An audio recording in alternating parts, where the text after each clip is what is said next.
It's a beautiful morning here in the Judean wilderness. My students are getting their gear on today for a very special walk. It's kind of warm out this morning, so I've decided to take them back to a wilderness oasis. We're going to hike back into this canyon to learn how a wilderness oasis forms and how this particular wilderness oasis played an important role in the life of David as he sought refuge here from Saul.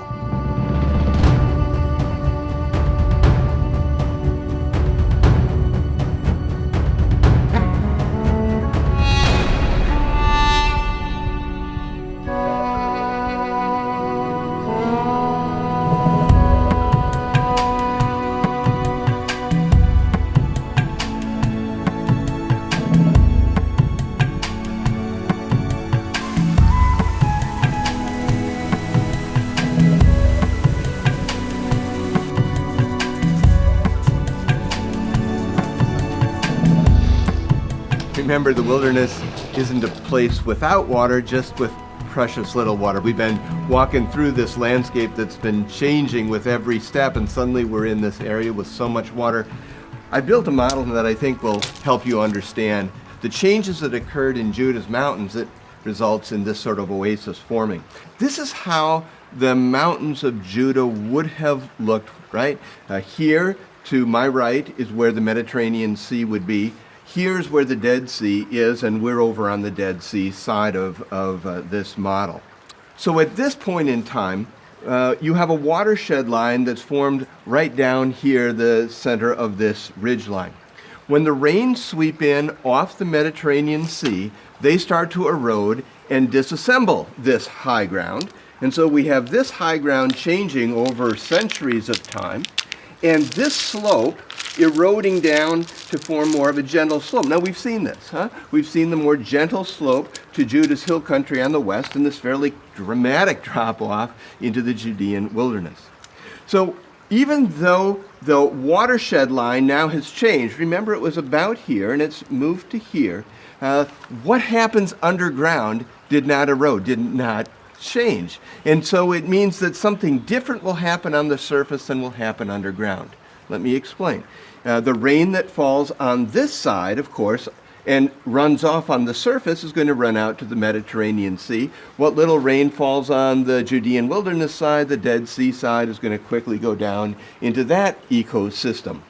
But if water goes underneath the soil, it's going to interact with the old watershed line that was over here, and that means that the tilt of the subsurface geology is going to move that water to the east side of this ridge and out into the Dead Sea area where springs break out. So the water that you're seeing here is actually rainwater that fell on the west side of the central mountain ridge and moved underground to the east side to form this amazing oasis with the plants and the animals that we've seen all around.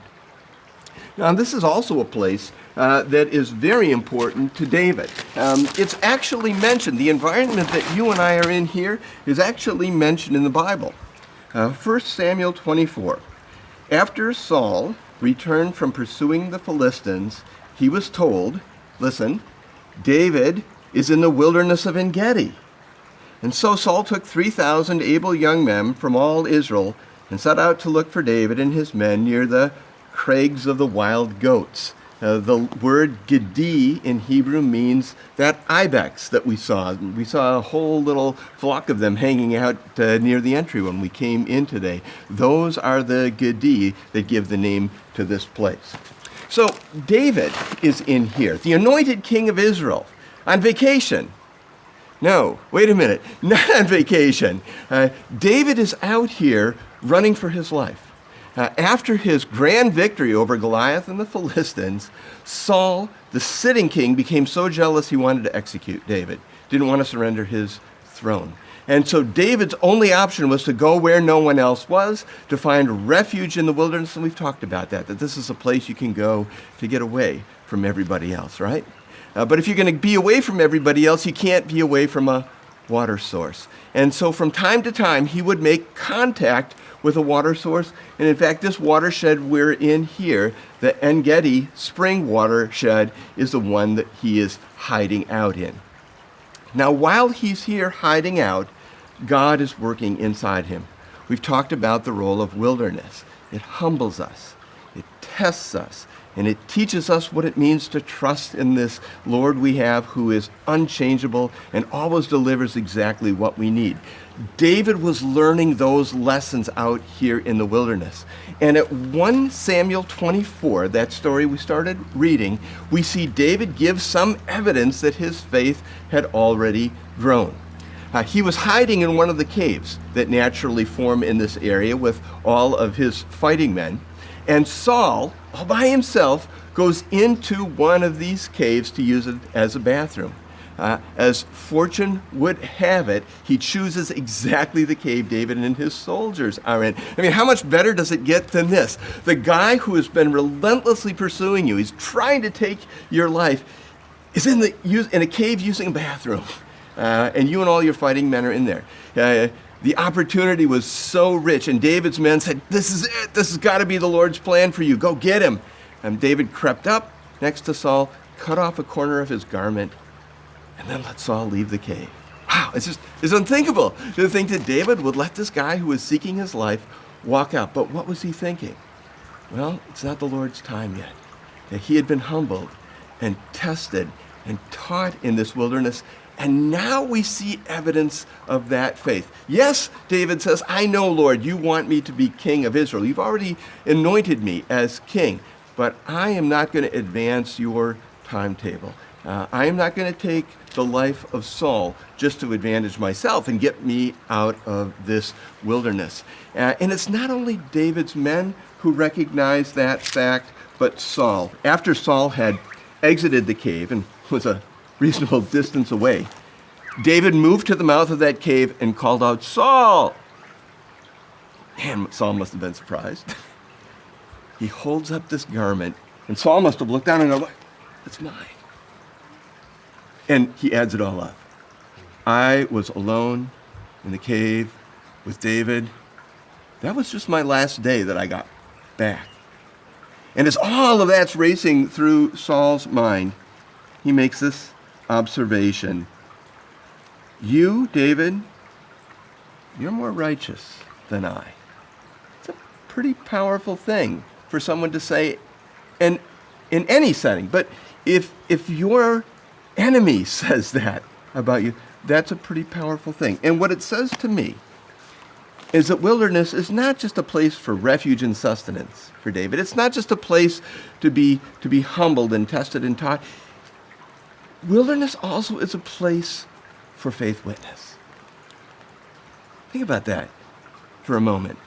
In your wilderness experience in life, what do people look for in you? Maybe they look for you to be angry and cynical and maybe afraid, grasping wildly at any opportunity to get out of that experience. And yet David said, "No, it's not the Lord's time." And wow, that's the attitude I want to have. The Lord will get me out of this wilderness when it's the right time. And in the meantime, what I want to do is give this amazing faith witness. Oh man, I so wish that other people might observe me in my wilderness experiences and say, "Wow, something different about that guy. There's something different about him. That wilderness isn't making him angry and cynical. It's humbling him, and he's showing all of these beautiful dimensions of faith." Man, you cannot take wilderness out of 1 Samuel 24 and have the same story, can you? The wilderness is providing David with a place of refuge and sustenance here in the ecosystem of En-Gedi. It's a place where God is reshaping him. I love that. He's reshaping David to be the man who can lead his people like Saul was not, humbling him, and testing him, and teaching him. And in the midst of it all, he opens this little door and says, "Take a look at what's going on in David.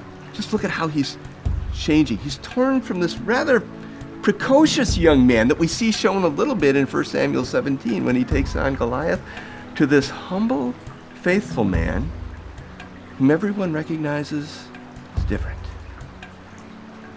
Wilderness, is a place for Faith Witness.